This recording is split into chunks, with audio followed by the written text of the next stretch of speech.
কিয়ামতের ময়দানে সমস্ত নবী রাসূল সমস্ত মানুষ ডুববে নফসি নফসি, একমাত্র কেবলমাত্র শুধুমাত্র রব্বি হাবলি উম্মতি বলে যিনি কাঁদবেন তিনি আপনার আমার নবী মুহাম্মদুর সাল্লাল্লাহু আলাইহি ওয়াসাল্লাম। সেই নবীর উপরে দুরূদ পড়তে কৃপণতা করা যাবে? কিয়ামতের ময়দানে আমরা কেউ কারো সাথী হব না, কেউ কারো সঙ্গী হব না। দুনিয়াতে বাবার সম্পত্তির মালিক ভাই বোন সবাই হয়, হয় কি হয় না? হাসরের ময়দানে কঠিন এই মুসিবতে সেই দিন পৃথিবীর মায়ার কত মানুষ, সন্তানের জন্য পিতার কত মায়া, পিতার জন্য সন্তানের কত মায়া। যদি সামনে কোনো পিতাকে কোনো মানুষ কটু কথা বলে, সমাজও ছোট করতে চায়, সন্তান যেমনই হোক, ভালো হোক কিংবা মন্দ হোক, সেটার প্রতিবাদ করে কথা বলুন, ঠিক কিনা? কিন্তু হাসরের ময়দানে বাবা সন্তানকে চিনবে না, সন্তান বাবাকে চিনবে না। পৃথিবীর মধ্যে যিনি আপনার আমাদের যিনি সহধর্মিনী, যার সাথে জীবনের দীর্ঘকাল পথ চলা হয়, সেই মায়ার স্ত্রী আপনাকে আমাকে, আমাদের এই স্ত্রীগণ স্বামীকে চিনবে না, স্বামী স্ত্রীকে চিনবে না। অনুরোধ করবে যে কিছু দিন, বলবে আজকের জন্য আমাকে ক্ষমা করুন, আই এম সরি। সম্ভব না। সেই কঠিন মুসিবতে একমাত্র আপনার আমার জন্য যিনি আল্লাহর দরবারে সিজদায় করে কাঁদবেন তিনি আপনার আমার নবী মুহাম্মদুর রাসূলুল্লাহ সাল্লাল্লাহু আলাইহি সাল্লাম। সেই নবীর প্রতি মহব্বত নিয়ে দূরে পড়ুন। যদি কোনো মানুষ আল্লাহর নবীর কোনো উম্মত যদি মহব্বতে দুরূদ শরীফ পড়ে, নবীজি সাল্লাল্লাহু আলাইহি সাল্লাম বলছেন ইয়াসমাউ, ওই শব্দের আওয়াজ, ওই দুরূদ শরীফের আওয়াজ আমি নবী রওজায়ে আতহার মদিনা মুনাওয়ারা থেকে শুনতে পাই। বলুন সুবহানাল্লাহ।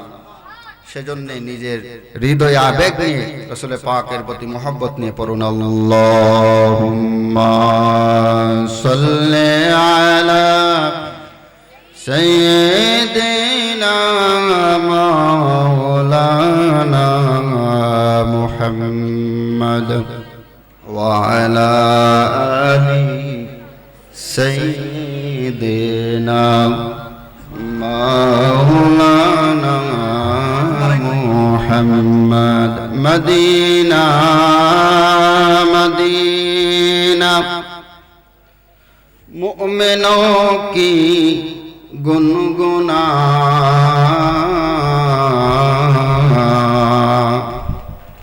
মদিনা যারা গেছে তারা বুঝে যে মদিনা কি জিনিস।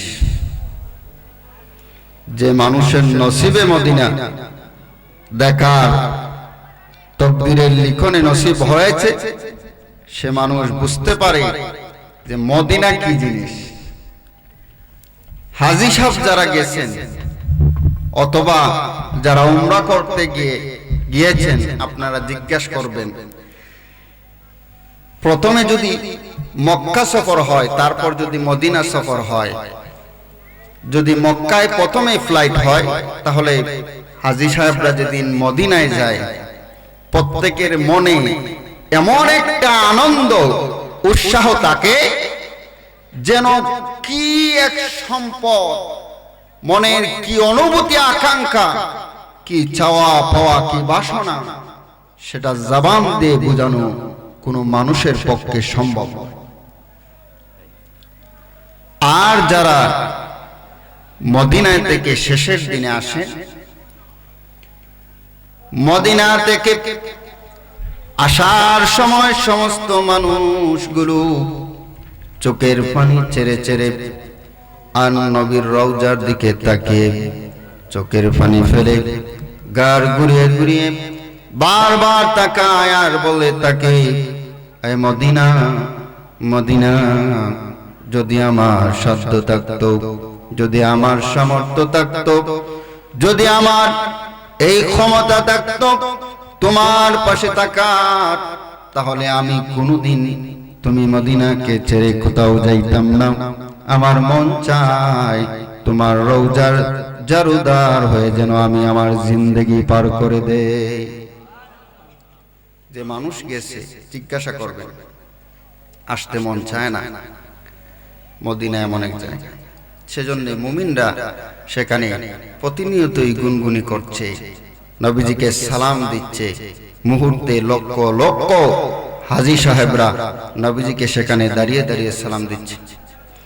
মদিনা মদিনা মুমিনোं की गुनगुना, दीदार मदीना आशिकों की तमन्ना।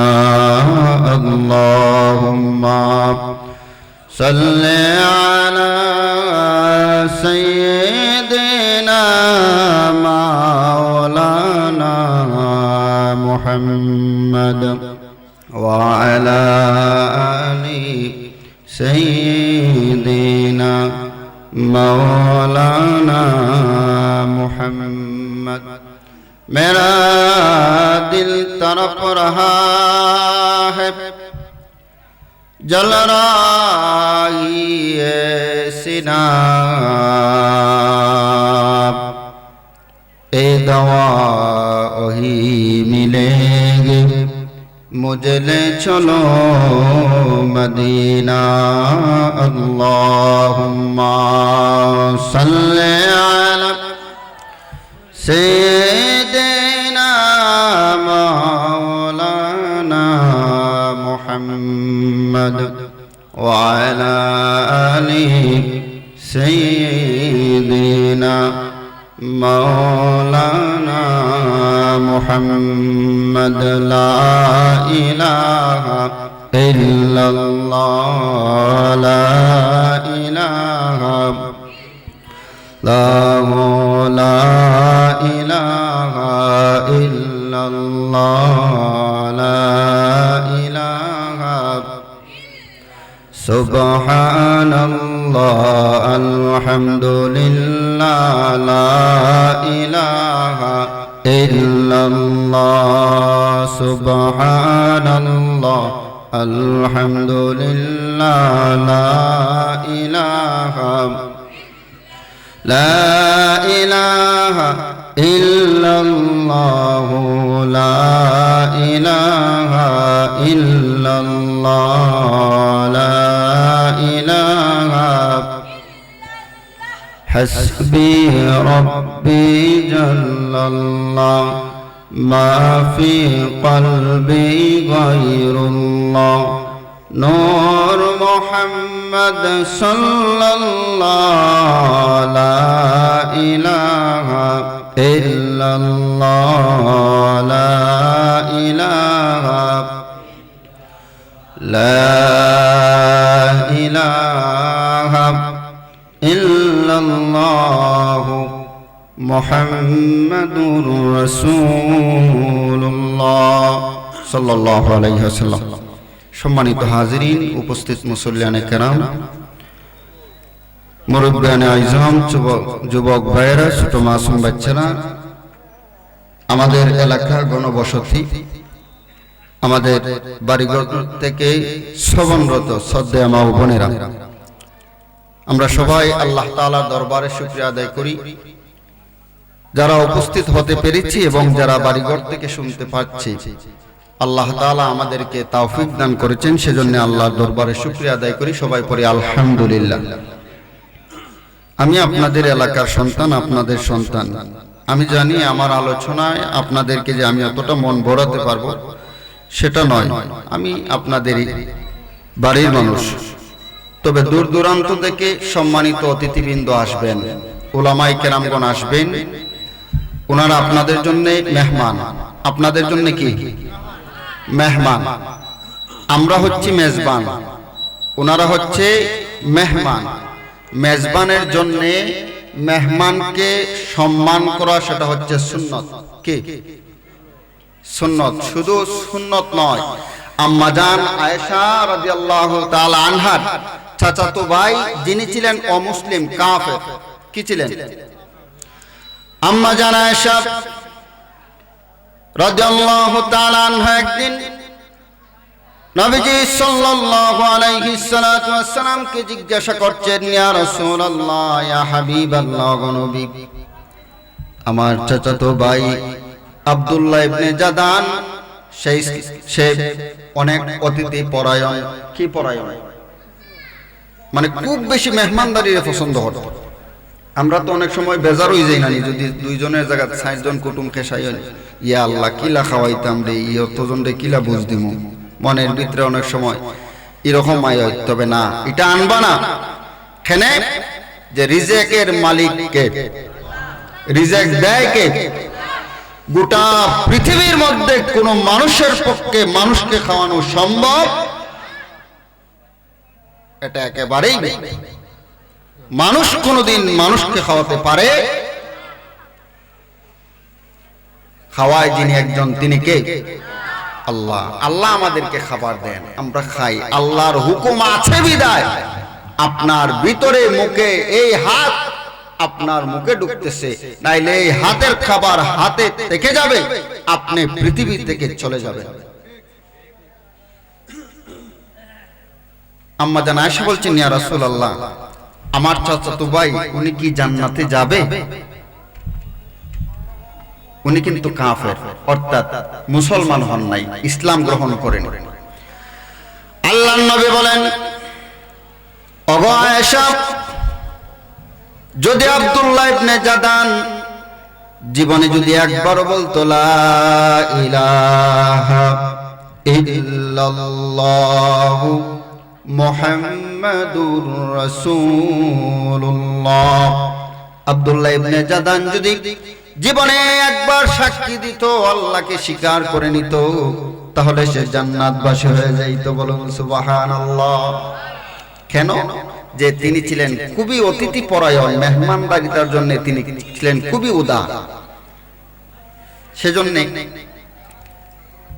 যিনারা আসতেছেন ওনারা হচ্ছেন আমাদের জন্য মেহমান, আমরা হচ্ছি মেজবান। ওনাদেরকে দাওয়াত দিয়েছি, ওনারা আসতেছেন, ওনাদেরকে সম্মান করা। আজকের জন্য ওনাদেরকে সম্মান করার সিস্টেম হচ্ছে আমাদের উপস্থিতি। কথা বুঝতেছেন কিনা? আজকের জন্য ওনাদেরকে সম্মানের, যথাযথ সম্মানের দেওয়া হবে যদি এই প্যান্ডেল, এই মাঠ যদি বড় থাকে।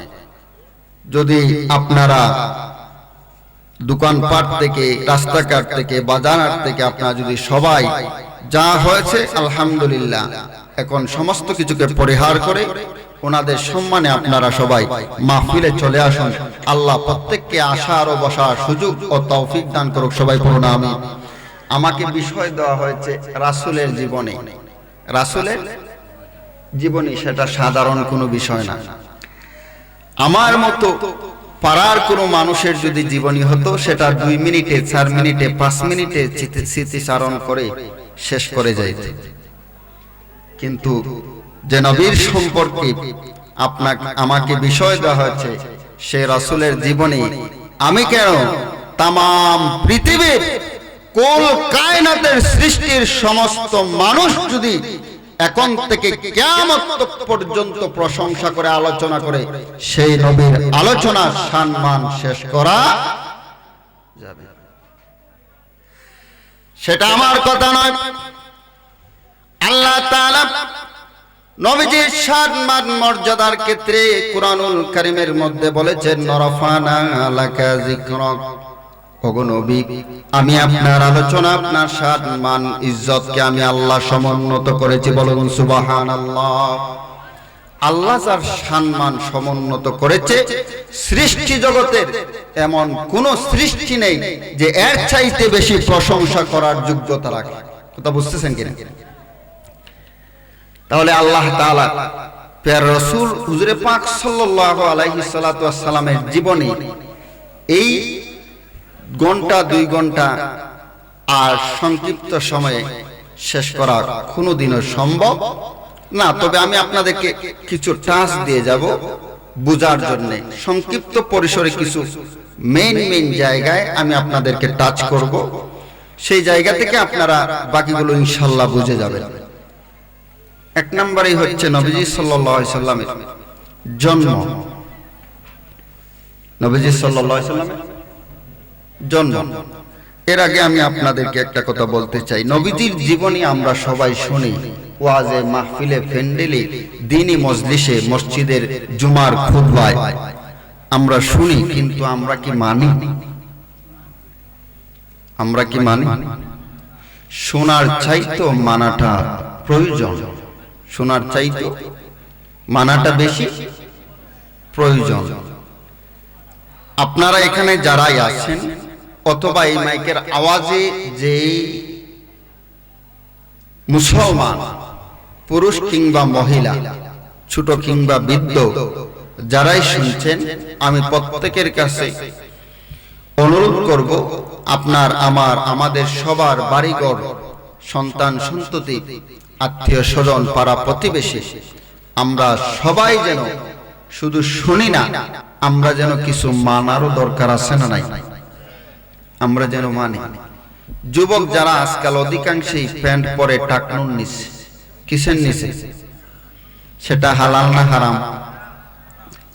আমরা সবাই জানি যে টাকনুন নিচে কাপড় পরলে সেটা কি হয়, কিন্তু আপনি দেখেন আমার দেশের সেই 95% অথবা 90% যুবকেই তার প্যান্ট পরে টাকনুন নিছে। দাড়ি কাটা কবিরা গুনাহ, জানেন কিনা? দাড়ি কাটা, শেভ দেওয়া। আমার দেশের যুবক শেভ দেয় কি দেয় না? দাড়ি রাখা কি শুধু সুন্নত নয়, রাসূলে পাকের 10টা সুন্নত হচ্ছে দাইমি সুন্নত, যেগুলো কখনো নবীজি মিস করেন নাই, দাইমি। সেই 10টা সুন্নতের মধ্যে সবচাইতে গুরুত্বপূর্ণ সুন্নত হচ্ছে দাড়ি। কথা বুঝতেছেন? অনেকে ওয়াজিব বলছেন, অনেকে কি বলছেন? এক মুষ্টি দাড়ি রাখা ওয়াজিব। তাহলে আমাদের দাড়ি রাখার দরকার আছে না নাই? এখন নবীজির জীবনে আমি দীর্ঘক্ষণ সময় আপনাদেরকে বলে গেলাম, কিন্তু আপনারা একটা সুন্নতের আমল করলেন না। তাহলে এই যে আপনি আপনাদের পিছনে 1 ঘন্টা সময়, 1.5 ঘন্টা সময় ব্যয় করলাম, সেটা অযথাই, একবারে অযথাই বিফলে যাবে। কেন? যে এই আলোচনার থেকে যদি আমরা কিছু শিখতে না পারি, জানতে না পারি, এবং যদি সেখান থেকে কিছু নিয়ে না যেতে পারি, তাহলে 1 ঘন্টা বসার, শুধু আমার কথা শোনার এটার দরকার আছে? আসছেন কেন? এই যে আসছেন, আপনাদের মর্যাদা আছে। আমি যেখানে বসা, হয়তো শেয়ার একটু আমার আপনার চাইতে একটু ভালো পজিশন, কিন্তু মর্যাদা আমার চাইতে আপনার আর বর্তমানে বেশি। কেমনে বলি?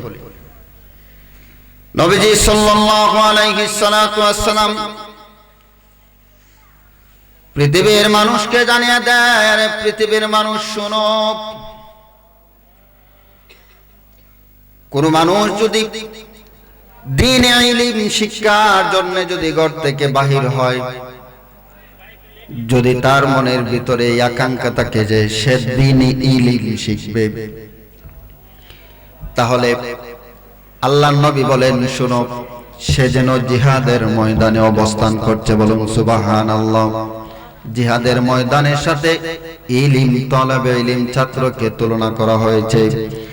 আর নবীজি বলেন, শোনো, যদি কোনো মানুষ জিহাদের ময়দানে শাহাদাত বরণ করে, তাহলে তাকে শহীদের মর্যাদা দেওয়া হয়।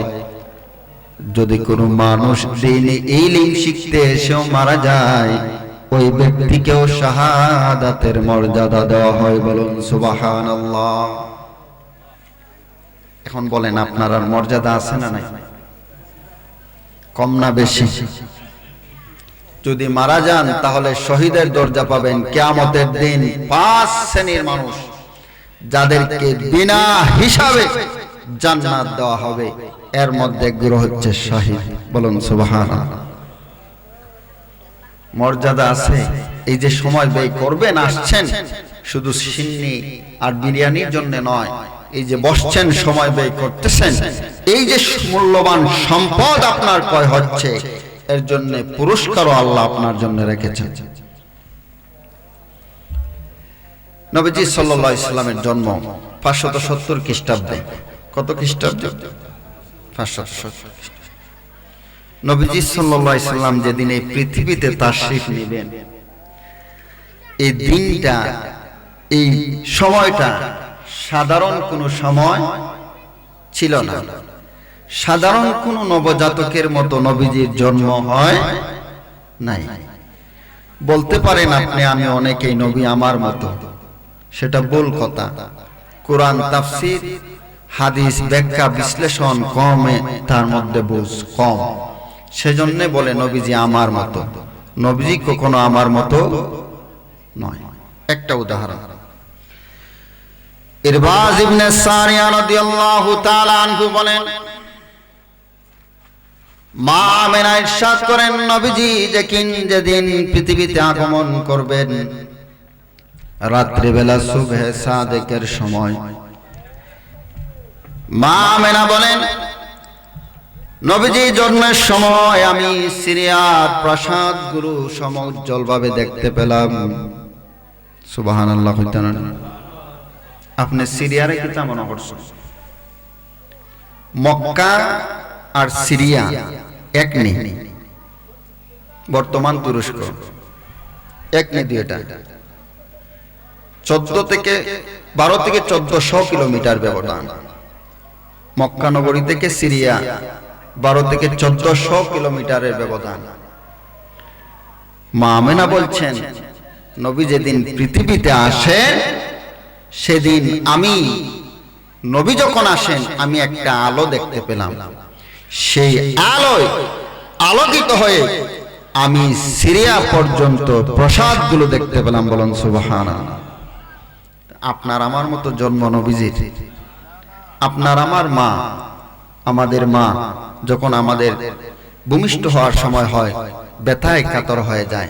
মা আমেনা বলে, রে পৃথিবীর মানুষ, নবী মুহাম্মদ সাল্লাল্লাহু আলাইহি সাল্লাম যেদিন এই পৃথিবীতে আগমন করেন, আমি আমেনা কোনো ব্যথা, কোনো যন্ত্রণা, কোনো কিছুই অনুভব করি নাই। সুবহানাল্লাহ।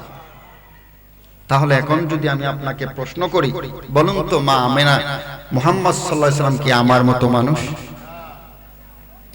আমার জন্মের সময় মা অজ্ঞান হয়ে যায়। শুধু তাই না, হযরত আব্বাস রাদিয়াল্লাহু তাআলা আনহু বলেন, আরে পৃথিবীর মানুষ, নবীজি সাল্লাল্লাহু আলাইহি সাল্লাতু ওয়াসসালাম যখন এই পৃথিবীতে আগমন করেন, নবীজি সাল্লাল্লাহু আলাইহি সাল্লাতু ওয়াসসালাম ছিলেন খতনাকৃত অবস্থায়। বলুন সুবহানাল্লাহ। আপনাকে আমাকে জন্মের পরে খতনা দেওয়া হয়, মুসলমানি যেটাকে বলি, কিন্তু নবীজির খতনা জন্ম থেকেই। বলুন সুবহানাল্লাহ। এখন যদি বলেন না নবী আমার মতো, তাহলে বলেন তো আপনার যুক্তি ভুল না শুদ্ধ? বুঝতে। শুধু তাই না, অন্য বর্ণনায় আসছে, নবীজি যখন পৃথিবীতে আসেন, দুনিয়ার সাধারণ কোন শিশু জন্মের সময় গায়ের মধ্যে ময়লা থাকে, নাফাকি থাকে, রক্ত থাকে। আল্লাহ নবী যখন এই পৃথিবীর জমিনে তাশরীফ আনেন, আর আমার বাবারা ভাইয়েরা, নবীজি সাল্লাল্লাহু আলাইহি সাল্লাতু ওয়াসসালামের গায়ের দেহের মধ্যে ন্যূনতম সরিষা পরিমাণ কোন ধরনের নাফাকি ছিল না। বলুন সুবহানাল্লাহ। তাহলে এই জায়গায় এই প্রশ্ন বোঝা গেছে কিনা, যে নবীজিকে যদি আমরা বলি যে না নবীজি আমার মতোই, তাহলে এই কথাটা ভুল না শুদ্ধ? ভুল। নবীজি আমার মতো, নবীজি নবীজির মতো। এই জন্মের জায়গাটা বোঝা গেছে তো। জন্মের পরে আমাদের আরো দুইটা কাজ। কয়টা কাজ? একটা হচ্ছে আকিকা, আর একটা হচ্ছে নামকরণ। আকিকা, নামকরণ। মা বাবার প্রতি সন্তানের যে অধিকার, এর মধ্যে উল্লেখযোগ্য হচ্ছে সন্তানের জন্য সুন্দর একটা নাম নির্ধারণ করা, সেটা পিতামাতার উপর ফরজ। আমাদের দেশের নাম তো হয় কলিমউদ্দিন, সলিমউদ্দিন, মিন্টু মিয়া, টিন্টু মিয়া। ইসলামিক কোনো অর্থ নাই। নামের যদি অর্থ তালাশ করেন তাহলে এর কোনো অর্থই দেখায় না। কিন্তু দায়িত্ব হলো মা বাবার একটা সুন্দর অর্থবহ ইসলামী নাম রাখা, এবং সুন্নত হলো সপ্তম দিনে আকিকা করা। ছেলে সন্তান হলে 2টা, মেয়ে সন্তান হলে 1টা ছাগল দিয়ে, অথবা যদি প্রয়োজনে আপনি গরু বা অন্যান্য যেতে পারেন। নবীজি সাল্লাল্লাহু আলাইহি সাল্লাতু ওয়াসসালাম জন্মের সপ্তম দিনে নাম রাখা হলো মুহাম্মদ সাল্লাল্লাহু আলাইহি ওয়াসাল্লাম। একটা জিনিস মনে রাখবেন, মুহাম্মদ সাল্লাল্লাহু আলাইহি ওয়াসাল্লামের নাম শোনার বাদে সাল্লাল্লাহু আলাইহি সাল্লাম পড়াটা কি ওয়াজিব, না হলে গুনাহগার হবে। নবীজি সাল্লাল্লাহু আলাইহি ওয়াসাল্লামের নাম শোনার সাথে সাথে ওই ব্যক্তির উপর ওয়াজিব হয়ে যায় সাল্লাল্লাহু আলাইহি ওয়াসাল্লাম। সপ্তম দিনে আব্দুল মুত্তালিব সমস্ত কুরাইশ বংশের মানুষদেরকে দাওয়াত দিলেন, আমার নাতির আকিকা করা হবে, তোমাদের সবার দাওয়াত।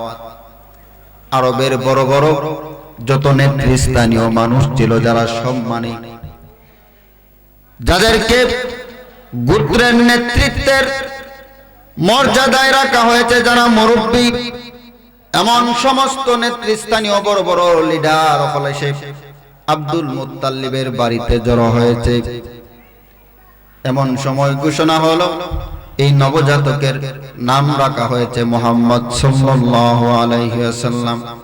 আরবের সমস্ত মানুষ এসে আব্দুল মুত্তালিবকে জিজ্ঞাসা করতে লাগলো, আব্দুল মুত্তালিব, এই তুমি কেমন নাম রেখেছো? এই নাম তো মক্কা কেন আরব ভূখণ্ডের কোন জায়গায় আজ পর্যন্ত কেউ রাখে নাই। কি জাত নাম রাখলাই? এই নাম ফাইলা কেন? আরব ভূখণ্ডের মধ্যে তো কেউ এমন নাম রাখছে না। আব্দুল মুত্তালিব জবাব দেয়, আরে আরবের মানুষ শোনো, এই নাম আমি স্বপ্নে দেখি, আমেনা স্বপ্নে দেখে এবং ইলহাম হয় নাম যেন মুহাম্মদ রাখা হয়। অন্যান্য নবী রাসূলদের যত কিতাব আল্লাহ তাআলা দান করেছেন, প্রত্যেক কিতাবের মধ্যে আমার নবীর আগমনের সুসংবাদ দিয়ে রেখেছিলেন। বলুন সুবহানাল্লাহ। নাম রাখা হলো মুহাম্মদ। তাহলে আমরা নবীজি সাল্লাল্লাহু আলাইহি সাল্লামের জীবনের 3টা জিনিস জানতে পারলাম। একটা হচ্ছে নবীজি সাল্লাল্লাহু আলাইহি সাল্লামের জন্মের যে বরকতময় জন্মগ্রহণ, সেটা 2 নাম্বার হচ্ছে নাম এবং আকিকা। নবীজি সাল্লাল্লাহু আলাইহি সাল্লাতু ওয়াসসালাম জন্মের পরে মা আমেনা 4 থেকে 5 দিন রাসূল পাক সাল্লাল্লাহু আলাইহি সাল্লাতু ওয়াসসালামকে দুধ পান করিয়েছেন। তারপরে দুধ পান করা তো আবু লাহাব, আল্লাহ তাআলা সূরা লাহাব যার কারণে যার নামে নাজিল করেছেন, সে আবু লাহাব রাসূল পাক সাল্লাল্লাহু আলাইহি সাল্লাতু ওয়াসসালামের চাচা ছিল, কিন্তু সে ছিল কাফের, সে ছিল মুশরিক। আবু লাহাবের একজন কৃতদাস ছিল, যার নাম ছিল সুয়াইবা। এই কৃতদাসী রাসূল পাক সাল্লাল্লাহু আলাইহি সাল্লাতু ওয়াসসালামের জন্মের সুসংবাদ দিয়ে আবু লাহাবকে দিয়েছিল। আবু লাহাব, তোমার ভাতিজা আব্দুল্লাহ, তোমার ভাই আব্দুল্লাহর একটা সন্তান হয়েছে। ওই সংবাদ শোনার পর আবু লাহাব সুয়াইবা নামে যে দাসী ছিল তাকে আজাদ করে দিয়েছে খুশিতে। কারণ নবীজি সাল্লাল্লাহু আলাইহি সাল্লাতু ওয়াসসালাম যেদিন পৃথিবীতে আসেন, এর 6 বছর আগে, 6 মাস আগেই নবীজি সাল্লাল্লাহু আলাইহি সাল্লাতু ওয়াসসালামের পিতা এই পৃথিবীর জমিন থেকে বিদায় নিয়েছে। নবীজি আসার আগে আব্দুল্লাহ, নবীজি সাল্লাল্লাহু আলাইহি সাল্লামের পিতা, পৃথিবীর জমিন থেকে বিদায় নেয়। সেজন্য যেহেতু এতিম সন্তান, চাচা অনেক খুশি হয়েছে, খুশি হয়ে তার যে দাসী ছিল সুয়াইবা তাকে আজাদ করে দিয়েছে যে তুমি এখন মুক্ত। সেই সুয়াইবা নবীজি সাল্লাল্লাহু আলাইহি সাল্লামকে দুধ পান করাতো। আরবের মধ্যে তায়েফের জমিন থেকে কিছু মানুষ বনু সাকিব গোত্রের তারা ছিল অনেক দরিদ্র মানুষ। তারা মক্কা যেহেতু নগরী শহর, ওই জায়গা থেকে প্রত্যেক বছর সৃজনে কিছু নবজাতককে নিয়ে নিত দত্তক হিসাবে, অর্থাৎ আমি ফালিয়া দিব, এর বিনিময়ে আমার কিছু টাকা পয়সা অর্থ করি, সোনা গয়না দিবা। তায়েফের থেকে হালিমাতুস সাদিয়া, আমরা সবাই তাকে নবীজির দুধমা হিসাবে চিনি। আম্মা জান হালিমা সাদিয়া তায়েফ থেকে নবীজি সাল্লাল্লাহু আলাইহি সাল্লামের খবরে মক্কা নগরীর মধ্যে আসলেন যেন একটা নবজাতক শিশুকে নিয়ে যায়। নবীজি সাল্লাল্লাহু আলাইহি সাল্লামের মক্কা নগরীর সমস্ত অলিগলি ঘোরার পর আর কোন সন্তান পাওয়া গেল না। যারা ছিল সবাইকে, অন্যান্য ব্যক্তি যারা ছিল সবাই দত্তক নিয়ে চলে গেছে। এখন একমাত্র কেবলমাত্র একজন মাত্র শিশু আছে, মুহাম্মদ সাল্লাল্লাহু আলাইহি ওয়াসাল্লাম। এখন হালিমা সাদিয়া তারা চিন্তা করলো যে এই সন্তানকে নিতে চায়। যখন দেখে আইয়া নবীজির চেহারা, তারা কয় যে পৃথিবীর জমিনে সৃষ্টিকুলে এমন শিশু আমরা কোনোদিন দেখি নাই। ছোট বাচ্চা সুন্দরের দেখলে মায়া লাগে না? সুন্দর বাচ্চারে দেখলে মায়া লাগে না বেশি? এখন পর যে মায়া লাগে, কিন্তু নিতাম যে বাফত নাই এতিম, তাহলে ফাললে বেশি টাকা পয়সা মিলতো না, এর লাগি নিতে চায় না। মক্কা নগরী না নিয়া মক্কা নগরীর অন্যান্য ছেলেরে খুঁজ করাতে লাগলো যে কোনো ধনী ব্যক্তির ছেলে নি পায়। শেষ পর্যন্ত মক্কা নগরীর মধ্যে আর কোনো ছেলে সন্তান পাওয়া গেল না, কোনো নবজাতক পাওয়া গেল না। হালিমা সাদিয়া সিদ্ধান্ত নেয়, স্বামীকে জানায়, শোনো স্বামী, মক্কা নগরীর মধ্যে যেই নবজাতককে প্রথম আমি দেখেছিলাম, আমার মন চায় ওই বাচ্চাকে, ওই নবজাতককে আমি আমার কোলে নেই। বলুন সুবহানাল্লাহ। তিনি আসলেন, আসার পর বললেন যে আমরা নেব। নবীজি সাল্লাল্লাহু আলাইহি সাল্লামকে তিনি নিয়ে গেলেন। এরপরে অনেক বরকতময় ঘটনা আছে, সেগুলো বললে এই আমি আপনাদেরকে বুঝাতে যাব পারবো না, কারণ সময় সংক্ষিপ্ত। এর ভিতরে এগুলার ব্যাখ্যা বিশ্লেষণ লম্বা কাহিনী বলার গেলে সময় চলে যাবে অনেক। হালিমা সাদিয়া রাদিয়াল্লাহু তাআলা আনহা নবীজি সাল্লাল্লাহু আলাইহি সাল্লামকে নিয়ে গেলেন মক্কা থেকে। 4 বছর, প্রথমে 2 বছর, এরপরে আরো 2 বছর, মোট 4 বছর তিনি লালন পালন করলেন।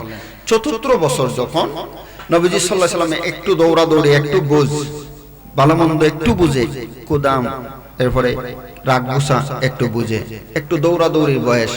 নবীজি সাল্লাল্লাহু আলাইহি সাল্লামের দুধ ভাই আছেন হালিমা সাদিয়া ইব্রাহিম, হালিমা সাদিয়া রাদিয়াল্লাহু তাআলা আনহার আরেক সন্তান। তারা দুইজন বাড়ির পাশেই একটা জায়গায় একটু এই খেলাধুলা করতেছিল।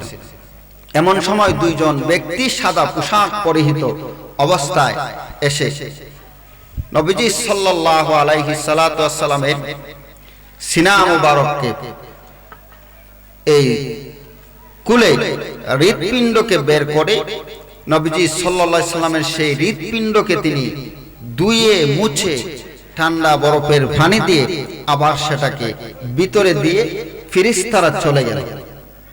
ফেরেশতা এই দৃশ্য হালিমা সাদিয়া রাদিয়াল্লাহু তাআলা আনহার যে আরেক ছেলে ছিল ইব্রাহিম, সে দেখছে, দৌড় দিয়ে বাড়িতে গেছে। আম্মা ভাইয়ের সাথে এই ঘটনা।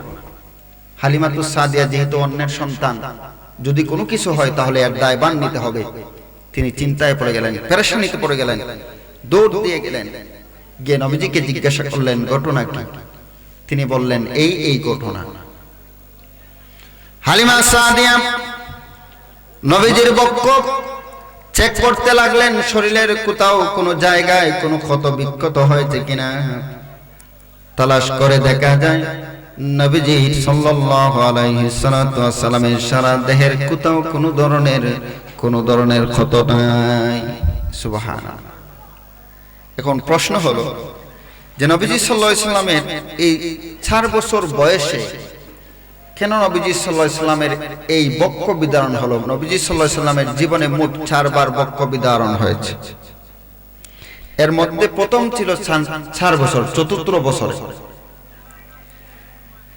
এর কারণ হলো ব্যাখ্যার ক্ষেত্রে মুফাসসিরিনে কেরাম লেখেন নবীজি সাল্লাল্লাহু আলাইহি সাল্লাম আল্লাহর নবী, আখিরি পয়গম্বর, শেষ নবী এবং রাসূল, কিন্তু বিচরণ হলো ওনার আকৃতি, আকার, আকৃতি সবকিছুই মানবীয় গুণ। কথা বলেন ঠিক কিনা? সমস্ত কিছুই মানুষের মতো, সবকিছুই খাওয়া দাওয়া, উঠা বসা, কথাবার্তা, আচার আচরণ, চলাফেরা, পোশাক আশাক মানুষের মতো। সেজন্য মানুষের সাথে চলতে চলতে মানবীয় কিছু গুণ মানুষের মধ্যে বৈশিষ্ট্য চলে আসে। কথা বুঝতেছেন কিনা? আপনি দেখবেন যদি খারাপ মানুষের সাথে চলেন, আপনি ভালো মানুষ হওয়ার পরেও 1 মাস, 2 মাস, 1 বছর, 2 বছর, 3 বছর, 4 বছর, 5 বছর পরে না হলেও আপনার মধ্যে দেখবেন টাল্টি বাল্টি চলে আসছে, আপনার মধ্যে দান্দা চলে আসবে। কেন? ওই যে আপনার সহবত, ওই যে আপনি খারাপ মানুষের সঙ্গ নিয়েছেন, সে আপনাকে ধীরে ধীরে আপনাকে খারাপের দিকে ধাবিত করে দিবে। একদিন আপনি ঠিক তার মতোই আচার আচরণ বৈশিষ্ট্যের অধিকারী হয়ে যাবেন। নবীজি সাল্লাল্লাহু আলাইহি সাল্লামের যেহেতু মানবীয় গুণ, সাধারণ মানুষের মতো চলাফেরা, নবীজি সাল্লাল্লাহু আলাইহি সাল্লামের যদি সাধারণ মানবীয় গুণ থাকে, সেখানে গুনাহ আছে, সেখানে এই নেফাকি আছে, অনেক ধরনের অনেক জিনিস আমাদের মধ্যে আছে। সেই সমস্ত মানবীয় গুণের বৈশিষ্ট্য থেকে যেহেতু তিনি নবী, নবীজি সাল্লাল্লাহু আলাইহি সাল্লাম, নবীদের কোনো গুনাহ নাই, নবীদের কি নাই? কোনো গুনাহ নাই। সুতরাং সেই নবীর আচার আচরণ, যেহেতু তিনি নবী, শুধু নবী নয়, নবিকুল সম্রাট, ইমামুল মুরসালিন, ইমামুল আম্বিয়া, সকল নবী এবং রাসূলের মাতার তাজ। তাহলে সেই নবী যাতে মানবীয় কোনো গুণ ওনাকে স্পর্শ না করতে পারে, সেজন্য আল্লাহ তাআলা সেই শৈশবে নবীজির যে হৃৎপিণ্ড, সেটাকে আল্লাহ ধুয়ে দিয়েছেন। বলুন সুবহানাল্লাহ। আরো ব্যাখ্যা আছে, সেই দিকে আমি যাব না, গেলে সময় চলে যাবে। এখানে আয়াতের মধ্যে আল্লাহ তাআলা, হাদিসের মধ্যে আসছে নবীজি সাল্লাল্লাহু আলাইহি সাল্লামকে যে সময় সিনা এই শাক হয়, ওই হৃৎপিণ্ডটাকে বরফ পানি দ্বারা ধোয়া হয়েছিল। কোন পানি দ্বারা? কথা বলেন, এই জায়গাটা একটু বোঝার বিষয়। এগুলো আপনি সাধারণ মতো পাবেন না, অনেক কিছু গবেষণার পর আপনি এগুলো পাবেন। সাধারণ বইগুলো এগুলো থাকে না, এগুলো বিশ্লেষণ বিশিষ্ট। যে এগুলো কেন হলো? আল্লাহ রাসূল পাক সাল্লাল্লাহু আলাইহি সাল্লামের সিনাকে ধুয়ে দিলেন বরফ পানি দ্বারা, ঠান্ডা পানি। কি পানি? ঠান্ডা। ইমাম গাজালি 2টা হাদিসের ব্যাখ্যা বিশ্লেষণ করে জবাব দেয়।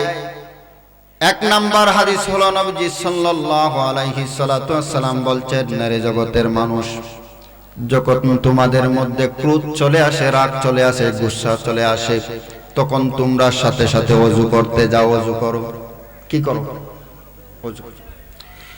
2 নম্বরে নবীজি বলেছেন, নারে জগতের মানুষ, তোমাদের ভিতরে যদি ক্রোধ চলে আসে, রাগ চলে আসে, গুসা চলে আসে, তোমরা যদি রাগান্বিত হয়ে যাও, তাহলে সাথে সাথে তোমরা মাটিতে বসে যাও। যদি তাও না হয়, তাহলে তোমরা সাথে সাথে মাটিতে লুটিয়ে পড়ো। এই 2 হাদিসের ব্যাখ্যা বিশ্লেষণ করে ইমাম গাজ্জালি সিদ্ধান্ত দেয় যে আল্লাহ তাআলা হাবিব সাল্লাল্লাহু আলাইহি সাল্লাম যে 2 হাদিস বলেছেন, একটা হচ্ছে রাগ আসলে ওযু করো, আরেকটা হচ্ছে যদি রাগ চলে আসে তাহলে তোমরা মাটিতে বসে পড়ো, যদি তাতেও নিয়ন্ত্রণ না হয় তাহলে মাটির মধ্যে শুয়ে পড়ো। কারণ হচ্ছে রাগ, গুসা, ক্রোধ সেটা মানুষের মধ্যে আসে শয়তানের পক্ষ থেকে। কার পক্ষ থেকে? শয়তান। এখন আসেন মূল ব্যাখ্যায়। শয়তান কিসের তৈরি? শয়তান কিসের তৈরি? আগুনের তৈরি, ফেরেশতা নূরের তৈরি, মানুষ মাটি দ্বারা তৈরি। শয়তান হচ্ছে আগুনের তৈরি। ইমাম গাজালি বলেন আগুনের মধ্যে দুইটা বৈশিষ্ট্য আছে। কয়টা বৈশিষ্ট্য? দুইটা। একটা হচ্ছে আগুন তাপ, উষ্ণতা দেয় অর্থাৎ গরম। আর একটা হচ্ছে আগুন ঊর্ধ্বগতি। আগুন যখন লাগে দেখবেন বাতাসের সাথে সাথে দেখবেন শুধু উপরের দিকে যায়। কিসের দিকে যায়? উপরের দিকে যায়। আগুন বাড়ে, আগুনের দেওয়ার পরেই দেখবেন আগুনের মুখ কোন দিকে? উপর দিকে। আগুন ঊর্ধ্বগতি। আর আগুনের মধ্যে তাপ থাকে, গরম, উষ্ণতা। প্রথম হাদিসের ব্যাখ্যায় ইমাম গাজালি বলেন সেদিকে লক্ষ্য করে নবীজি বলেছেন যেহেতু শয়তানের পক্ষ থেকে রাগ আসে, ক্রোধ আসে, গুসা আসে, সেজন্য গরম গুসাকে ঠান্ডা করার জন্য নবীজি প্রথম নির্দেশ দিয়েছেন তোমরা পানি দ্বারা ওযু করো। পানি ঠান্ডা শীতল, সেটা শরীরকে ঠান্ডা করে দেয়। এখনকার দিনও যে অবস্থা, কত মানুষে যে গোসলও করে না খালি ঠান্ডার ডরে। একবার ওযু করলে চাই যে কোন সুরত নি 2 ওয়াক্ত খাবার দেওয়া যায়, কারণ ঠান্ডা। শরীর কি হয়? নরম হয়, দুর্বল হয় না। এজন্য নবীজি বলছেন যে তোমরা ওযুর সময় ওযু করো। যদি ক্রোধ আসে, কেন? যে সেটাই তোমাকে দাবিয়ে রাখবে, তোমাকে কমজোর করবে। আর 2 নাম্বারটা হচ্ছে যে আগুনের বৈশিষ্ট্য হচ্ছে সেটা ঊর্ধ্বগতি।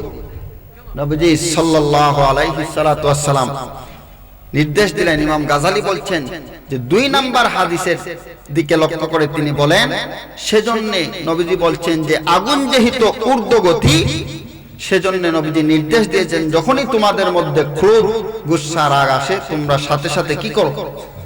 মাটিতে পড়ো। কারণ আগুন উপরে দিয়ে যায়, তুমি নিচের দিকে দাবিত হও, তাহলে তোমার ক্রোধ নিয়ন্ত্রণ হবে।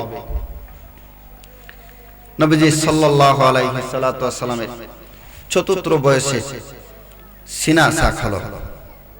নবীজি সাল্লাল্লাহু আলাইহি সাল্লাতু ওয়াস সালাম এইভাবে লালিত পালিত হতে থাকলেন।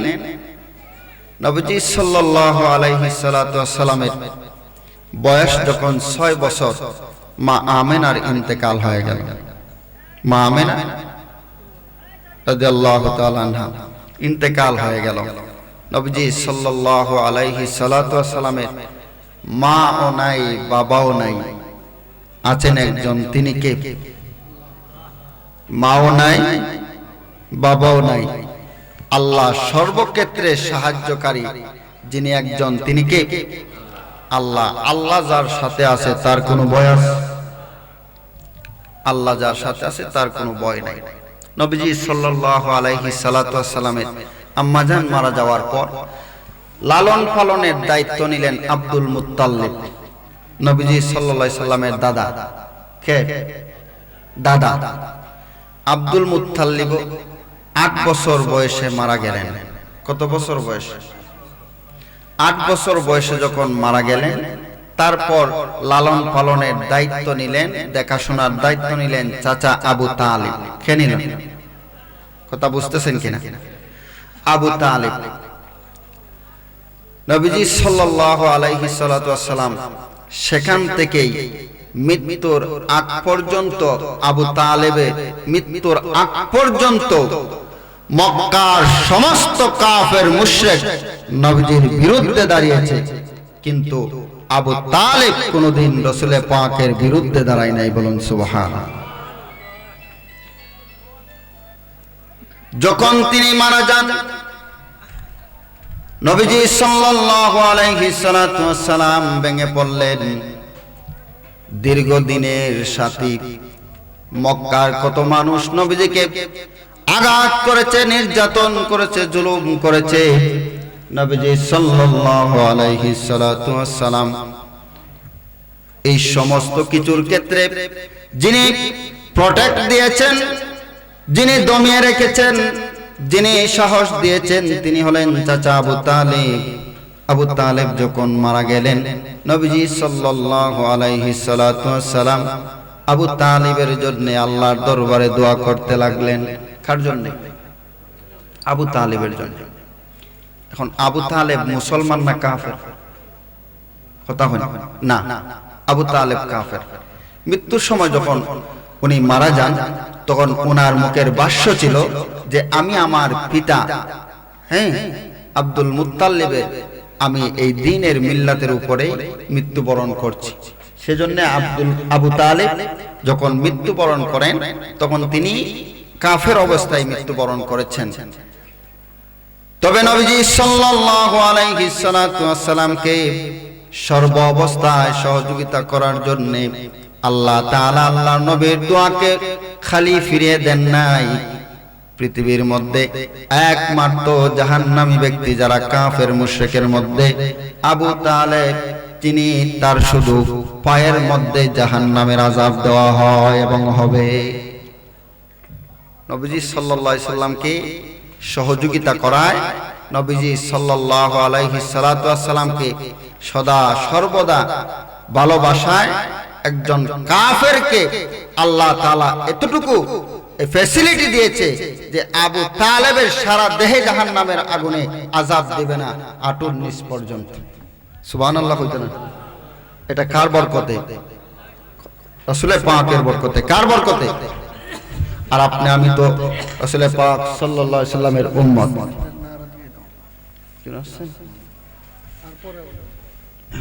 আলহামদুলিল্লাহ, আমাদের আজকের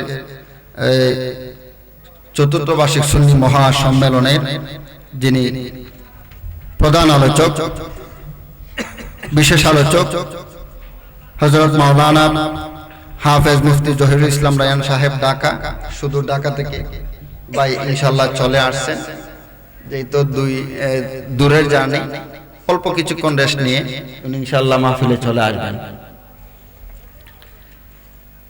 আল্লাহ তাআলা ভাইকে কবুল করুক এবং সুস্থতার সাথে আমাদেরকে আলোচনা শোনানোর এবং আমাদেরকে শোনার তৌফিক দান করুক, বলুন আমিন। সম্মানিত সুধী মুসল্লিয়ানে কেরাম, দুরূদ শরীফ পড়ুন। আল্লাহুম্মা সাল্লি আলা সাইয়্যিদিনা মাওলানা মুহাম্মদ ওয়া আলা আলি সাইয়্যিদিনা মাওলানা মুহাম্মদ। দন্নগোমা আমেনা বিবি, দন্ন তোমার জিন্দেগি, দন্ন গোমা আমেনা বিবি, দন্ন তোমার জিন্দেগি। তোমার দরে তশরীফ আনলেন মুদের দয়াল নবীজি। আল্লাহুম্মা সাল্লি আলা সাইয়্যিদিনা মাওলানা মুহাম্মদ ওয়া আলা আলি সাইয়্যিদিনা মাওলানা মুহাম্মদ। সম্মানিত হাজিরিন, রাসূল পাক সাল্লাল্লাহু আলাইহি সাল্লাতু ওয়াসসালাম আবু তালেবের অধীনস্থ লালিত পালিত হতে থাকলেন। এখানে দীর্ঘ সময় রাসূল পাক সাল্লাল্লাহু আলাইহি সাল্লাতু ওয়াসসালাম বুঝলেন তো যে একজন মানুষের একজন জীবন, আপনার আমার সাধারণ দেখেন, যদি আপনার আমার এই 10 বছর থেকে 40 বছরের একটা আলোচনা করা হয়, তাহলে কতটুকু সময়ের দরকার আপনার চলাফেরা, আচার আচরণ, কথাবার্তা, উঠা বসা, যাতায়াত আছে না? রাসূল পাক সাল্লাল্লাহু আলাইহি সাল্লামের আসলে এই যে বিষয়, যেটা রাসূল পাকের জীবনী, এটা সংক্ষিপ্ত আলোচনায় বোঝানো যায় না। সংক্ষিপ্ত আলোচনায় আপনাদেরকে বোঝানো যাবে না, কারণ সেটা অনেক বিশাল একটা বিষয়। রাসূল পাক সাল্লাল্লাহু আলাইহি সাল্লামের আবু তালিবের এই অধীনস্থ লালন পালন, আবু তালিব থেকে নিয়ে হুজুর পাক সাল্লাল্লাহু আলাইহি সাল্লামের দীর্ঘ পথে হুজুরে পাক সাল্লাল্লাহু আলাইহি সাল্লাতু ওয়াসসালামের বয়স যখন 40 বছর, আল্লাহ তাআলা তখন হুজুরে পাক সাল্লাল্লাহু আলাইহি সাল্লামের উপর ওহী নাজিল করলেন। কি নাজিল করলেন? ওহী নাজিল করলেন। ওহী নাজিল করলেন রমাদান মাসে। তারিখটা হলো রমাদান মাস, মাস হলো রমাদান, তারিখ হলো 27 রমাদান, দিন হলো সোমবার। দিন কি? সোমবার। আল্লাহ তাআলা হুজুরে পাক সাল্লাল্লাহু আলাইহি সাল্লাতু ওয়াসসালামের উপর ওহী নাজিল করে জানিয়ে দিলেন, নবী, আপনাকে যে উদ্দেশ্যে এই পৃথিবীতে আমি প্রেরণ করেছি, আপনি সেই উদ্দেশ্যে আপনি দাওয়াত দিতে শুরু করুন। প্রথমে সূরা আলাকের 1 থেকে 5 নং আয়াত পর্যন্ত নাজিল হয়েছে, সেখানে বিস্তারিত অনেক আলোচনা। আল্লাহ তাআলা হুজুরে পাক সাল্লাল্লাহু আলাইহি সাল্লাতু ওয়াসসালামকে নির্দেশ দিলেন যে আপনি আপনার রবের পথে মানুষকে আহ্বান করুন। আহ্বান করতে হলে বলুন তো, আগে আত্মীয় স্বজন না আগে বাহির? আগে ঘর না আগে বাইরে? আগে ঘর ঠিক হইতো না আগে বাইর ঠিক হইতো? ঘর যদি ঠিক না থাকে বাইর ঠিক করা যায়? বলি যে এলাকার মুরব্বী যে তানের পয়েন্টে যদি তানরে সম্মান করে না, মানে না, যদি দাম দেয় না, ছেলেমেয়েরা যদি সম্মান ইজ্জত করে না, তখন চেন লাগাবাড়ির কোনো উরতায় কোনো বেটায় দাম দিব দিত না, খেনে দিত না।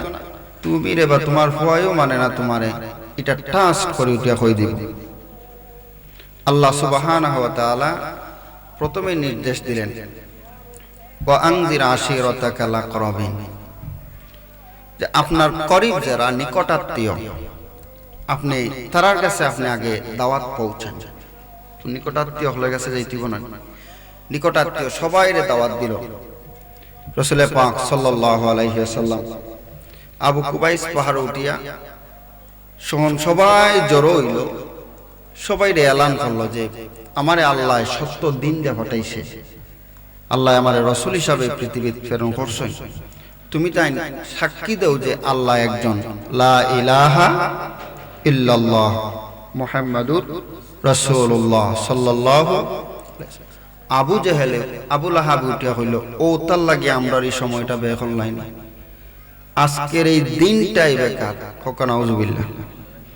আবু জাহল কইল যে তোমার উপরে লানত পড়ুক, খোকা নাউজুবিল্লাহ। আল্লাহ সুবহানাহু ওয়া তাআলা আবু লাহাবের এই কথার প্রেক্ষিতে আল্লাহ জবাব দিছেন। জবাব দিছে কে? আল্লাহ বলেন, তাব্বাত ইয়াদা আবি লাহাবি ওয়া তাব। ধ্বংস মুহাম্মদ সাল্লাল্লাহু আলাইহি ওয়াসাল্লাম না, বরং আবু লাহাব এবং তার পরিবার পরিজন।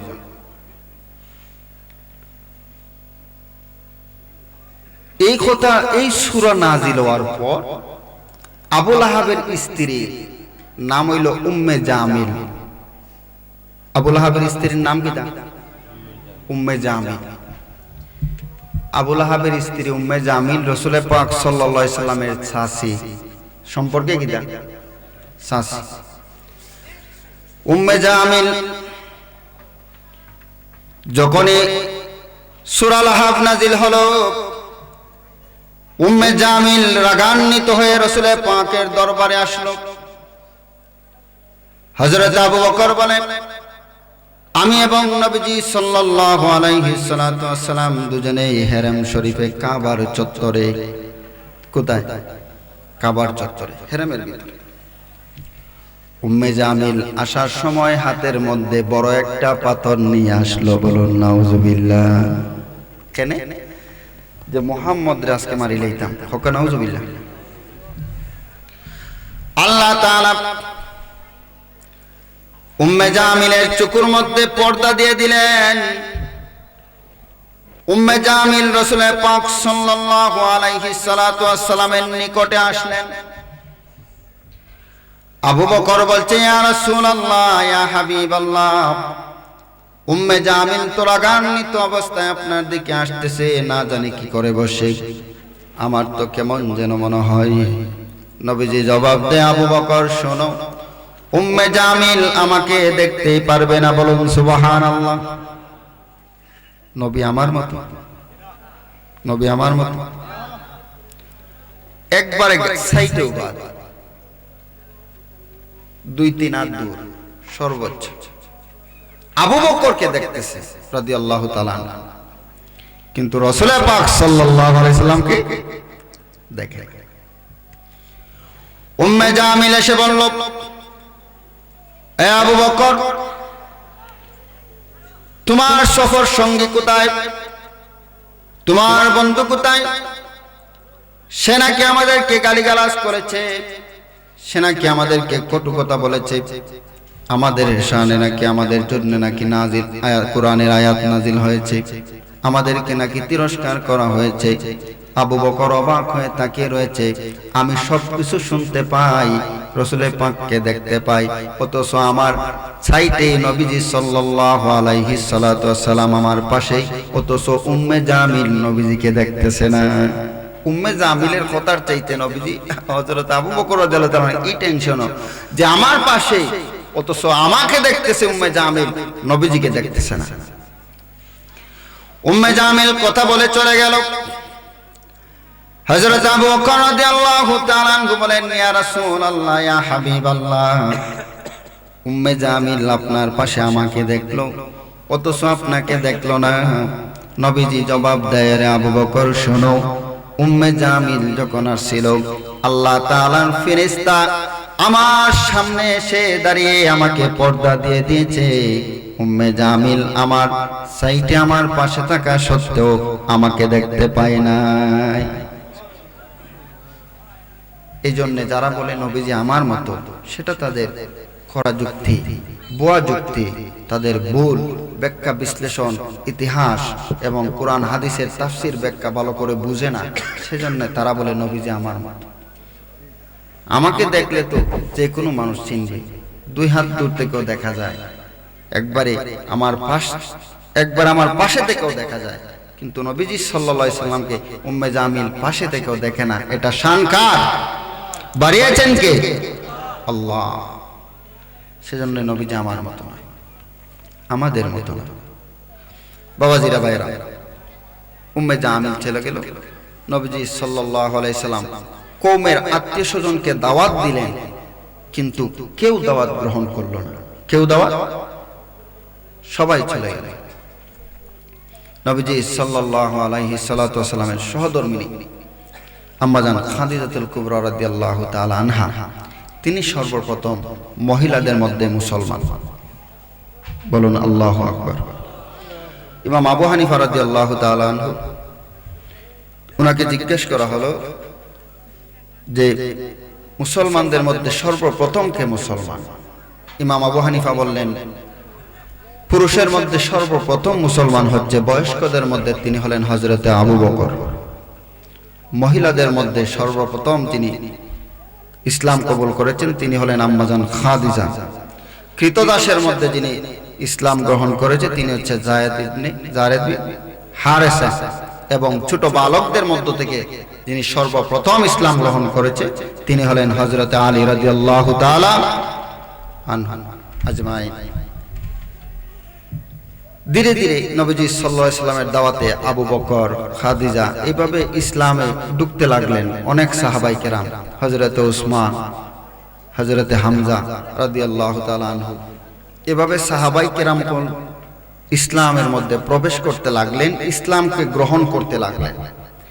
যেই মাত্র সাহাবায়ে মক্কার মানুষেরা ইসলামকে গ্রহণ করতে লাগলো, তাৎক্ষণিক কাফের মুশরিকদের নবীজি সাল্লাল্লাহু আলাইহি সাল্লামের প্রতি ক্রোধ আরো বেড়ে গেল। ক্রোধ কি হলো? যে মুহাম্মদ তো সাল্লাল্লাহু আলাইহি সাল্লাম আমাদের পিতা, আমাদের বাপদাদার যে ধর্মের রীতিনীতি আমরা পালন করে আসতেছি সেটার শত্রুতা করতে শুরু করেছে। এই কি আরম্ভ করলো মুহাম্মদ সাল্লাল্লাহু আলাইহি সাল্লাম, আমরা তো এটা মেনে নিতে পারি না। এর পিছনে অনেক ঘটনা আছে, আমি সেদিকে যাব না। নবীজি সাল্লাল্লাহু আলাইহি সাল্লামের এই প্রেক্ষিতে যখন দেখলো যে তারা কোনো অবস্থাতেই নবী সাল্লাল্লাহু আলাইহি সাল্লামকে দাবাইয়া রাখা যাচ্ছে না, নবীজি সাল্লাল্লাহু আলাইহি সাল্লাম কোনো অবস্থাতেই কন্ট্রোল করা যাচ্ছে না, চাচা আবু তালিবের কাছে নালিশ দেওয়া হলো, বিচার দেওয়া হলো, কিন্তু তাতেও কোনো কাজ হচ্ছে না, তিনি সব রিজেক্ট করে দেন। এখন তারা চিন্তা করলো যে তাহলে কি করা যায়। এই পর্যায়ে কাফের মুশরিকরা একটা পরামর্শ করলো যে এক কাজ করি, আমরা মুহাম্মদ সাল্লাল্লাহু আলাইহি সাল্লামকে আমরা কিছু প্রস্তাব দেই। কি করি? কিছু প্রস্তাব দেই, দেখি আমরা তাকে আমাদের মতো বানানো যায় কি যায় না। কাফের মুশরিকরা প্রস্তাব দিল মুহাম্মদ সাল্লাল্লাহু আলাইহি সাল্লামকে, মুহাম্মদ তুমি আমাদের বাপ দাদার জন্ম থেকে আমাদের লোকজনকে বিচ্ছিন্ন করে দিচ্ছ, আমাদের ঘরে ঘরে তুমি মাল লাগিয়ে দিচ্ছ, আমাদের প্রত্যেকের ঘরে ঘরে তুমি বিশৃঙ্খলা সৃষ্টি করে দিচ্ছ। আসলে সেটা কি বিশৃঙ্খলা না মানুষকে সত্যের পথে আহ্বান করা? আল্লাহ তাআলা কুরআনুল কারীমের মধ্যে বলেছেন, আল্লাহু ওয়ালিয়ুল্লাযীনা আমানু يخرجهم من الظلمات إلى النور والذين كفروا أولياؤهم الله سبحانه وتعالى أولياؤهم الطاغوت يخرجونهم من النور إلى الظلمات। الله تعالى কুরআনুল কারীমের মধ্যে জানিয়ে দেয়, যারা ন্যায়পরায়ণ, যারা মুমিন, যাদের ভিতরে ঈমান আছে, তাদের সাথে যারা তাকে আল্লাহ সুবহানাহু ওয়া তাআলা তাদেরকে অন্ধকার থেকে তাদেরকে আলোর পথে নিয়ে যায়। কিসের পথে? যারা আল্লাহর হুকুমে আল্লাহর পথে আসতে চায়, তারা আল্লাহ সুবহানাহু ওয়া তাআলা তাদেরকে অন্ধকার থেকে আলোর পথে নিয়ে আসে। আর যারা শয়তানের অনুসরণ করে, শয়তানের পথকে অনুসরণ করে, শয়তানের সাথে চলে, শয়তানের রীতিনীতি মানে, ওই মানুষগুলো বরং তাদের নূর থেকে তারা ধীরে ধীরে বিচ্যুত হয়ে তারা অন্ধকারের মধ্যে নিমজ্জিত হয়ে যায়, অন্ধকারের মধ্যে নিমজ্জিত হয়ে যায়। কাফের মুশরিকরা প্রস্তাব দিল এবার মুহাম্মদ সাল্লাল্লাহু আলাইহি সাল্লামকে, মুহাম্মদ এক কাজ করো, তুমি যেহেতু তোমার দিন ছাড়বে না, ধর্ম ছাড়বে না, তাহলে আমরা একটা প্রস্তাব দেই তোমাকে, তুমি আমাদের প্রস্তাব অনুযায়ী যদি সমর্থন হও তাহলে ভালো হবে। প্রস্তাব দিল কি? এক নাম্বার প্রস্তাব, এক কাজ করো, আমরা তোমাকে অনেক অডাল ধন সম্পদ দিয়ে দেব, অনেক টাকা পয়সা দিয়ে দেব, আমরা তোমাকে মক্কা নগরীর সমস্ত বড় বড় শিল্পপতি কাছ থেকে চাঁদা তুলব, চাঁদা তুলে তুলে আমরা তোমাকে টাকা দিব, এত টাকার পরিমাণ দেব, মক্কা নগরীর মধ্যে সবচাইতে ধনী ব্যক্তি তুমি হয়ে যাবে যদি তুমি এই খাস টাকা পয়সা লাগে। যদি তাও না হয় তাহলে আমরা তোমাকে, যদি তোমার নারীর লোভ থাকে, মানুষ নারীর প্রতি লোভী হয়, এটা আপনারা জানেন কিনা? নারীর প্রতি মানুষের খায়েশ আছে, এটা আমার কথা না, আল্লাহ কুরআনুল কারীমের মধ্যে বলছেন, যুইনা লিন-নাসি হুব্বুশ শাহাওয়াতি মিনান নিসা। আল্লাহ সুবহানাহু ওয়া তাআলা বলছেন যে মানুষ নারীদের প্রতি আকৃষ্ট হয়। মানুষের সাধারণতই স্বভাবগত অভ্যাস যে মানুষ নারীর প্রতি কি হয়? আকৃষ্ট হয়। কাফের মুশরিকরা প্রস্তাব দিল, যদি তোমার সুন্দর রমণীর প্রয়োজন হয় না, নাউযুবিল্লাহ, তাহলে মক্কা নগরী তন্ন তন্ন করে খুঁজে তালাশ করে আমরা সুন্দর রমণী তোমার সামনে তোমাকে উপভোগের জন্য দেব, তোমার স্ত্রী রূপে তুমি গ্রহণ করবে, তুমি ব্যবহার করবে, আমরা তোমাকে মক্কার সবচাইতে সুন্দর নারীগুলো উপহার দেব। বলুন নাউজুবিল্লাহ। নবীজি সাল্লাল্লাহু আলাইহি সাল্লাম এই সমস্ত কিছুর উপর জবাব দেন না। এবার কাফের মুশরিকরা প্রস্তাব দেয়, চূড়ান্ত প্রস্তাব, তাহলে এক কাজ করি, আমরা 1 বছর তোমার রবের ইবাদত করব, আর 1 বছর তুমি আমাদের রবের ইবাদত করবে। বলুন নাউজুবিল্লাহ। আমরা 1 বছর তোমার রব এক আল্লাহর ইবাদত করব, আর 1 বছর তুমি আমরা দেবদেবীর উপাসনা করবা। তাহলে এটা বড় সামঞ্জস্য হইল না? হ্যাঁ, এটা ইসলামিক সম্প্রীতি হইছে তো, হইছে নি? এই সম্প্রীতির গেলে ঈমান থাকবো না, কথা কই না? এই সম্প্রীতির গেলে ঈমান থাকবো না। আরে মুসলমান, জেনে রাখো, কুফর কুফর, ঈমান ঈমান, ঈমান এবং কুফর সাংঘর্ষিক। এক তলোয়ারের খামে যেমন 2 তলোয়ার ঢুকবে না, ইসলাম ও কুফর ও ঈমান কোনোদিন এক হবে না, এক হতেও পারে না, 2টা বিপরীত। যারা কুফর লালন করে তারা কোনোদিন মুমিন হবে না, আর যারা মুমিন তারা কোনোদিন কাফের হয় না। মুমিনরা মুমিন, কাফেররা কাফের। সুতরাং আমাদের চরিত্র, আমাদের আচার আচরণ, আমাদের উঠা বসা, আমাদের কাজকর্ম, আমাদের সমস্ত কিছু হবে মুসলমানের রীতিতে, কোনো অমুসলিমের রীতিতে নয়। আমাদের সব রীতিনীতি হবে কিসের রীতিতে? মুসলমানের রীতিতে। এখন আপনি যদি কোন যে না এটা ইসলামের সম্প্রীতি, যে না আমরা সবাই মিলেমিশে, আমরা সবাই ভাই ভাই, হিন্দু মুসলিম বুদ্ধ খ্রিস্টান আমরা সবাই ভাই, হইব নি? কথা কই না? কোন হিন্দু অমুসলিম কাফের মুশরিক কোনদিন মুসলমানের ভাই হতে পারে? মান তাশাব্বাহা বিকওমিন ফাহুয়া মিনহুম। নবীজি শুধু বন্ধুর কথা বলে নাই, বলছে যদি কোনো মানুষ কোনো অমুসলিমের সাদৃশ্য লালন করে, যদি সাদৃশ্য অনুসরণ করে, তাহলে সে, নবীজি সাল্লাল্লাহু আলাইহি সাল্লাম বলছেন, সে আমার অন্তর্ভুক্ত নয়, সে ওই দলের অন্তর্ভুক্ত হয়ে যায়। শুধু রীতিনীতি আচার আদর্শ যদি গ্রহণ করে, তাহলে ওই জায়গার মধ্যে অমুসলিম কাফের বুদ্ধ খ্রিস্টান সবাই ভাই ভাই, এই কথা বলার কোনো সুযোগ নাই। যদি এই কথা বলার কোনো সুযোগ থাকতো, 1500 বছর পূর্বে কাফের মুশরিকরা যখন প্রস্তাব করেছিল, হে নবী আপনি আমাদের রবের 1 বছর ইবাদত করবেন, আমরা আপনার রবের 1 বছর ইবাদত করব, আল্লাহ তাআলা সাথে সাথে সূরা কাফিরুন নাজিল করে জানিয়ে দিলেন, হে নবী আপনি কাফের মুশরিকদের বলে দিন, কুল ইয়া আইয়ুহাল কাফিরুন লা আ'বুদু মা তা'বুদুন।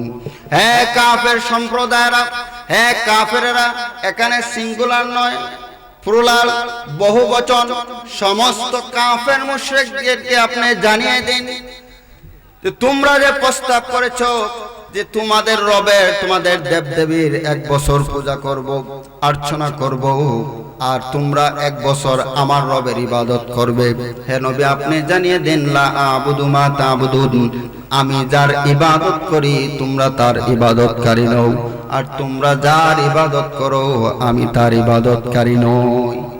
আল্লাহ 1000 বছর পূর্বে সেই সামঞ্জস্যতা, সেই সম্প্রীতিকে ভঙ্গ করে দিয়েছেন। যদি এটাই তো ইসলামের সম্প্রীতি, তাহলে আল্লাহ তাআলা 1000 বছর পূর্বে নবী মুহাম্মদুর রাসূলুল্লাহ সাল্লাল্লাহু আলাইহি সাল্লাম যখন হাতে গোনা 40 থেকে 50 অথবা 60 জন মুসলমান, হাতে গোনা মাত্র 50 থেকে 58 জন, আর গোটা পৃথিবী মুহাম্মদুর রাসূলুল্লাহ সাল্লাল্লাহু আলাইহি সাল্লামের বিপক্ষে, কিন্তু মুহাম্মদ সাল্লাল্লাহু আলাইহি সাল্লামের এই দ্বীন ইসলামের ক্ষেত্রে আল্লাহ তাআলা সেই সামঞ্জস্যতাকে গ্রহণ করে নাই। কারণ আল্লাহ কখনো শরীককে গ্রহণ করতে পারে? আল্লাহ লা শারীকা লাহু, আল্লাহর সাথে কাউকে শরীক করা যাবে না। এতটুকু পর্যন্তই আমরা আজকের এই আলোচনার ইতি টানলাম, যেহেতু আমাদের সুদূর ঢাকা থেকে আগত বিশিষ্ট আলেমে দ্বীন হযরত মাওলানা হাফেজ মুফতি জহিরুল ইসলাম রায়হান সাহেব আমাদের মঞ্চে উপস্থিত হয়ে গেছেন। আমি আপনাদের এলাকার ছেলে, আমি আর আলোচনা লম্বা না করাই উচিত। যদি কোনোদিন সময় সুযোগ হয় অন্য কোনো প্রোগ্রামে বা এই মাহফিলে অন্য কোনো বছরে আমি আমার অসমাপ্ত আলোচনা আপনাদেরকে শোনানোর চেষ্টা করব। আল্লাহ তাআলা আমাদের প্রত্যেককে শোনা বুঝা এবং এই আজকের মাহফিলে বসা আল্লাহ তাআলা কবুল করুক, বলুন আমিন। ওয়া আখিরু দাওয়ানা আনিল হামদুলিল্লাহি রাব্বিল আলামিন। আসসালামু আলাইকুম ওয়া রাহমাতুল্লাহি তাআলা ওয়া বারাকাতুহু।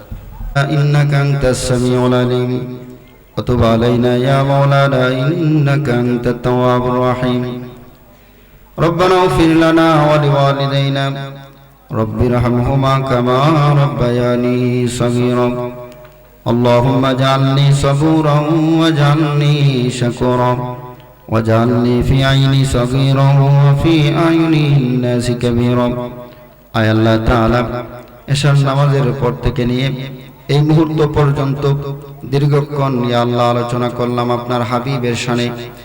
দয়া মেহেরবানি করে ভুল ত্রুটি মাফ করে দাও ইয়া আল্লাহ। যাটুক শুদ্ধ ইয়া আল্লাহ আমাদেরকে সেখান থেকে শিক্ষা নিয়ে নবীজির আদর্শে আমাদের জীবন গঠন করার তৌফিক দান করে দাও আল্লাহ তাআলা।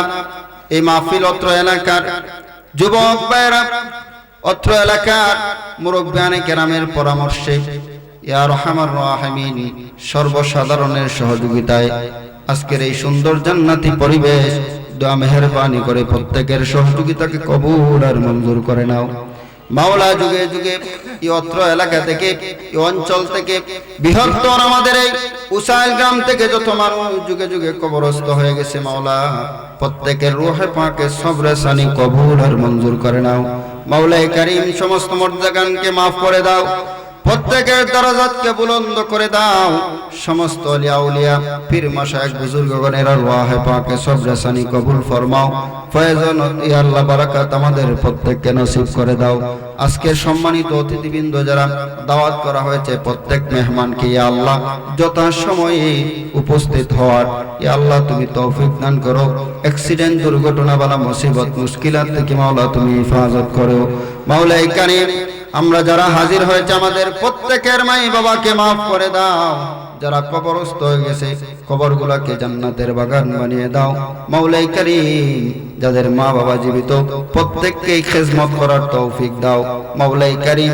যতদিন রাখো সুস্থতার সাথে নেক হায়াত দিয়ে দুনিয়ার জমিনে তোমার গোলামি করার তৌফিক দান ফরমাও মাওলাই কারীম। যতদিন তোমার জমিনে আমাদেরকে রাখো ইয়া আল্লাহ, সত্যর উপর ইয়া আল্লাহ অবিচল থাকার তৌফিক দান করে দিও মাওলাই কারীম। আমাদের প্রত্যেকের হিসাবকে তুমি সহজ করে দাও।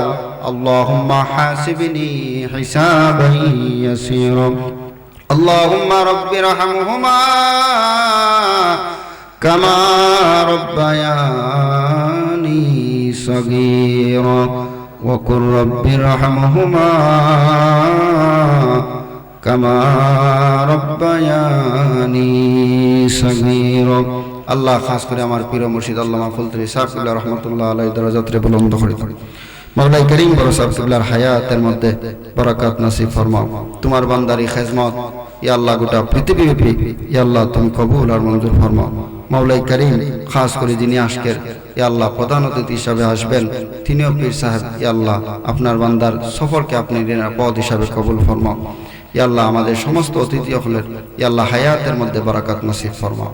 وصلي على جميع الأنبياء والمرسلين وعلى آله وصحبه وأهل بيته وعلماء أهل سنته أجمعين برحمتك يا أرحم الراحمين آمين. لا إله إلا الله محمد رسول الله.